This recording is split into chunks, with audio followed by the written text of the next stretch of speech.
आरक्षण किसी का पपौती नहीं है, किसी का बाप ने दिया नहीं, हम लोग भीख में नहीं दिया है आरक्षण। मेरा अधिकार है आरक्षण।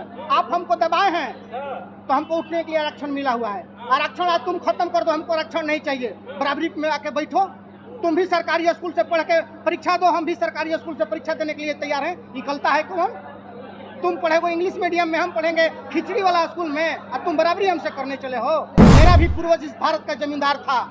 चमर वंश को हिलाने वाला किसी में ताकत नहीं था, और चमार रेजिमेंट में ताकत नहीं था। पहले फर्स्ट में चमार रेजिमेंट लड़ाई लड़ा कि इंग्लैंड को, बर्मा को, सभी को हरा कर चमार रेजिमेंट अपने भारत में स्थापना किया। लेकिन यहाँ के कुछ लोगों ने, अंग्रेजों के दलाली चमचागिरी करने वाले लोगों ने कहा कि अगर चमार रेजिमेंट के आगे बढ़ाते हैं तो ये लोग के दिक्कत होगा, हम लोग को अत्याचार करेंगे। मेरे चमार रेजिमेंट के योद्धाओं ने कहा नहीं, हम अपने देश के रक्षा के लिए हथियार सेना बना हुआ चमार रेजिमेंट, देश में लड़ने के लिए नहीं। उसी समय बाकी चमारों ने चमार रेजिमेंट को छोड़कर सुभाष चंद्र बोस जी के सेना में, आजाद हिंद फौज के सेना में शामिल हो गया और भारत में अंग्रेज के विरुद्ध लड़ना शुरू कर दिया। लेकिन यहाँ के इतिहासकारों ने चमारों के दबा के, चमार रेजिमेंट के दबा के अपने आप को सेना और महापुरुष गिनती कर रहा है। जो गाली दिया उसको तो फायदा मिल गया ना।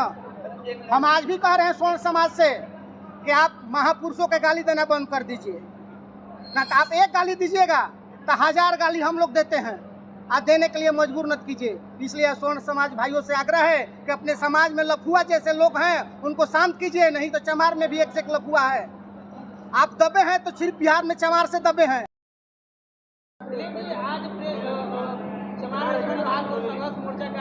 बैठक किया है, क्या बताइए? देखिए, बहुत खुशी की बात है कि आप लोग के सहयोग से आज पूरे बिहार के चमार रेजिमेंट के दिवसीय बैठक हुआ।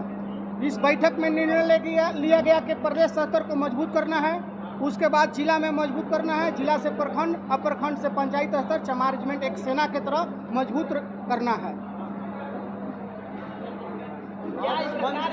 बड़े छात्र जो है आपके समाज से आगे बढ़े हुए हैं, चाहे दस्ते हो या प्रोफेसर हो, उन लोगों को सम्मानित करने का काम किया गया। आगे क्या इसी तरीके से निरंतर पूरा बिहार में हम लोग के चमार रेजिमेंट की योजना बनेगा कि खासकर चमार जाति में जो भी छात्र पढ़ लिख कर फर्स्ट डिवीजन ला रहा है, मेरिट ला रहा, नौकरी मिल रहा, उनको चमार रेजिमेंट मान सम्मान देने के लिए तैयार रहेगा। बिहार के कौन ऐसा कोना है जहां घटना घटा हुआ चमार रेजिमेंट के दिलीप सम्राट नहीं गए होंगे? बताइए। बिहार में कहीं भी घटना घटेगा वहां चमार रेजिमेंट एक खंभा की तरह खड़ा रहेगा। नहीं, हम लोग राजनीतिक सामाजिक संगठन के मतलब राजनीति तो नहीं है। राजनीतिक हमारा पूर्वज किया है, हम काहे नहीं भाई करेंगे। चमार रेजिमेंट राजनीतिक कहिए, गैर राजनीतिक कहिए, सामाजिक संगठन कहिए, सब तरह से मजबूत होगा, अपने समाज को आगे बढ़ाने के लिए काम करेगा। अगर किन्हीं को चमार रेजिमेंट में ज्वाइन करना है, किन्हीं को चमार रेजिमेंट ज्वाइन करना है तो कोई अदर पार्टी से भी ज्वाइन कर सकते हैं। आप बिहार में किसी पार्टी में रहिए, हम लोग को तकलीफ नहीं, लेकिन चमार है तो चमार रेजिमेंट का सदस्यता लेना आपका फर्ज है। बिहार में चमारों की स्थिति बहुत बुरी है राजनीतिक तौर पर, क्या उसको उठान के लेकर के चमार रेजिमेंट काम करेगी? देखिए, आज के 15-20 साल पहले चमार की स्थिति क्या था और आज भी है, लेकिन कल भी हम वादा करते हैं पूरा बिहार में कि आने वाला समय में वही 20 साल पहले का चमार रेजिमेंट का इतिहास राजनीति में रहेगा।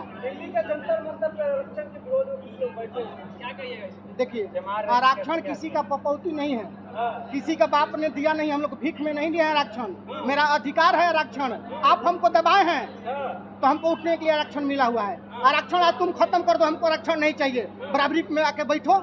तुम भी सरकारी स्कूल से पढ़ के परीक्षा दो, हम भी सरकारी स्कूल से परीक्षा देने के लिए तैयार हैं। निकलता है कौन? तुम पढ़ेगे इंग्लिश मीडियम में, हम पढ़ेंगे खिचड़ी वाला स्कूल में, और तुम बराबरी हमसे करने चले हो।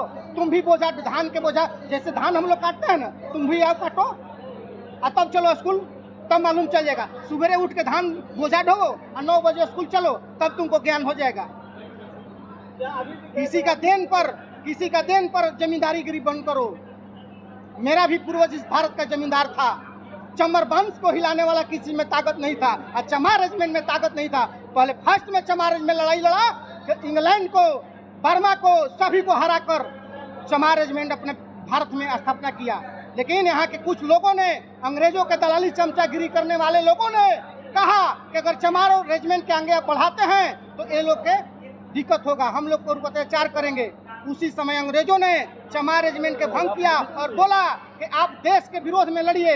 मेरा चमार रेजिमेंट के योद्धाओं ने कहा नहीं, हम अपने देश के रक्षा के लिए हथियार सेना बना हुआ चमार रेजिमेंट, देश में लड़ने के लिए नहीं। उसी समय बाकी चमारों ने चमार रेजिमेंट को छोड़कर सुभाष चंद्र बोस जी के सेना में, आजाद हिंद फौज के सेना में शामिल हो गया और भारत में अंग्रेज के विरुद्ध लड़ना शुरू कर दिया। लेकिन यहाँ के इतिहासकारों ने चमारों के दबा के, चमार रेजिमेंट के दबा के अपने आप को सेना और महापुरुष गिनती कर रहा है।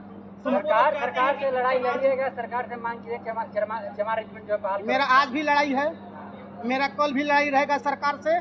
जब तक चमार रेजिमेंट बहाल होगा नहीं तब तक सरकार से मेरा लड़ाई लड़ेगा, लड़ते रहेंगे हम लोग। कुछ दिन पहले भी हमारे बिहार के स्वर्गीय रघुनाथ प्रसाद जी भी संसद में ग्रामीण विकास मंत्री थे, उस समय भी चमार रेजिमेंट के मांग उठाए थे। मेरे बड़े भाई चंद्रशेखर आजाद भी चमार रेजिमेंट के मांग उठाते हैं।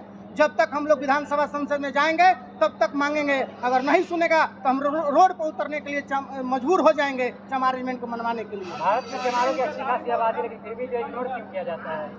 देखिए, चमर वंश के यहाँ का राजा है, तो राजा के दबाने के लिए तो सब कुछ एक मुकबे करेगा।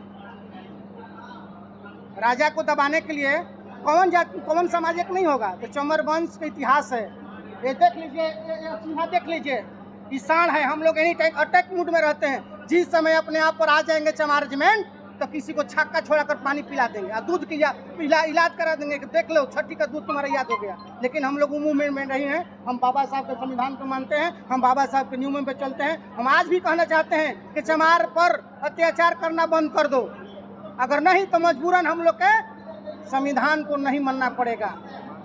चमार आप बाबा साहब के मानते हैं, लेकिन बाबा साहब को गाली गलौज किया गया है, उस पर आप क्या कहिएगा? जो गाली दिया उसको तो फायदा मिल गया ना। हम आज भी कह रहे हैं स्वर्ण समाज से कि आप महापुरुषों के गाली देना बंद कर दीजिए ना। तो आप एक गाली दीजिएगा तो 1000 गाली हम लोग देते हैं, आप देने के लिए मजबूर मत कीजिए। इसलिए स्वर्ण समाज भाइयों से आग्रह है कि अपने समाज में लफुआ जैसे लोग हैं उनको शांत कीजिए, नहीं तो चमार में भी एक से एक लफुआ है।